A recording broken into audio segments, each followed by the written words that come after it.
për këtë zhvillimeve aty. Qëndresa, përshëndetje, po e kaloj linjën për ju.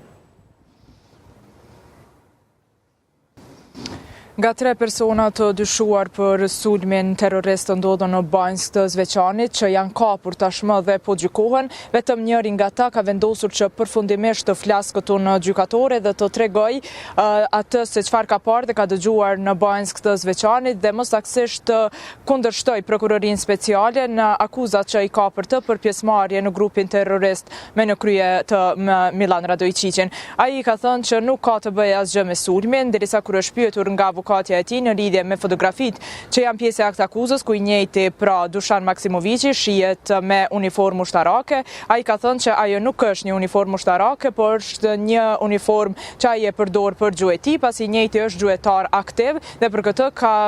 dorëzuar në gjykatë edhe një kartel antarësie, mund ta quajmë të tillë, nga institucionet e Serbisë ose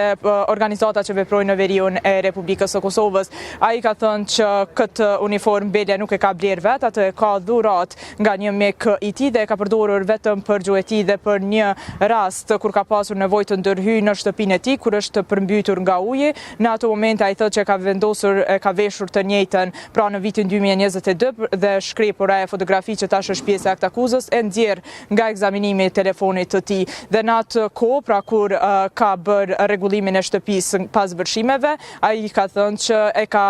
gjuajtur pra edhe atë uniformë dhe orendit e tjera të cilat janë përmbytur dhe nuk e ka veshur asnjëherë atë uniformë e heq me të marrë pjesë në sulmin terrorist. Ai është pyetur po ashtu edhe për personat e tjerë me shoqërimin e të cilëve ai shihet dhe fotografitë e tij janë pjesë edhe akt akuzës. Ai thotë që fotografit janë bërë në momentin kur kam pas fest me shokët e tij në Banjsk të Zveçanit për simbolet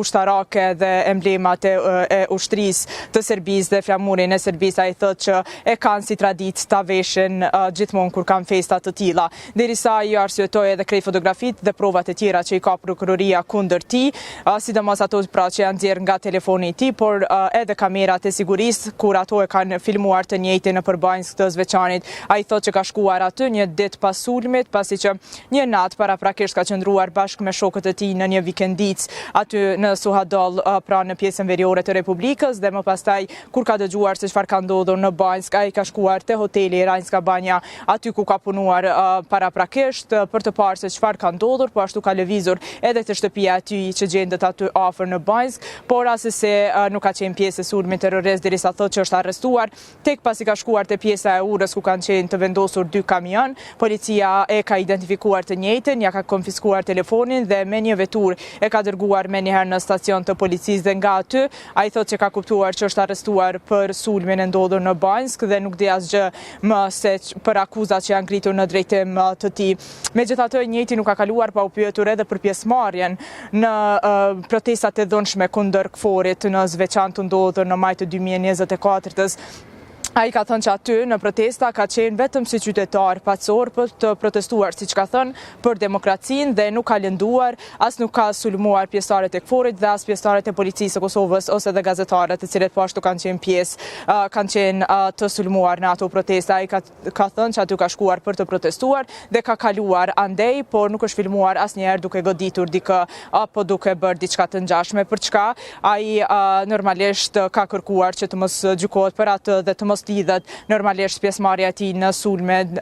kundër KFOR-it dhe pjesëmarrjen e tij në protesta me sulmin terrorist të ndodhur në Banjsk të Zveçanit. Krejt këto pyetje përgjigje kanë ndodhur në pjesën e parë, në sesionin e parë që është mbajtur këtu në gjykatën themelore të Prishtinës, ku Dušan Maksimovići është marrë në pyetje vetëm nga avokatja e tij, ku po ashtu vlen të përmendet që ka mohuar çdo lidhje me 2 personat e tjerë, Blagoj Spasojevićin dhe Vladimir Tolićin. Ai ka thënë që nuk i njeh, nuk ka komunikuar asnjëherë me ta, vetëm që i ka parë andej në veri duke punuar në punët e tyre zakonisht, por nuk ka pasur kontakt asnjëherë me ta. Si do ta ballafaqoj prokuroria speciale Naima Bazi, prokurori i rastit të njëjtin, pra me krejt provat që i ka pjesë të akt akuzës, ne normalisht do të jemi këtu dhe do ta përcjellim nga afër edhe kundërpërgjigjet që do t'i jap i njëjti pra tash në sesionin e pasditës, kur atë do ta marrë në pyetje prokurori special Naima Bazi. Tash e kthej linjën tek ju në studio. Qëndresa, faleminderit shumë për gjitha këto informacione të detajuara lidhur me zhvillimet në seancën.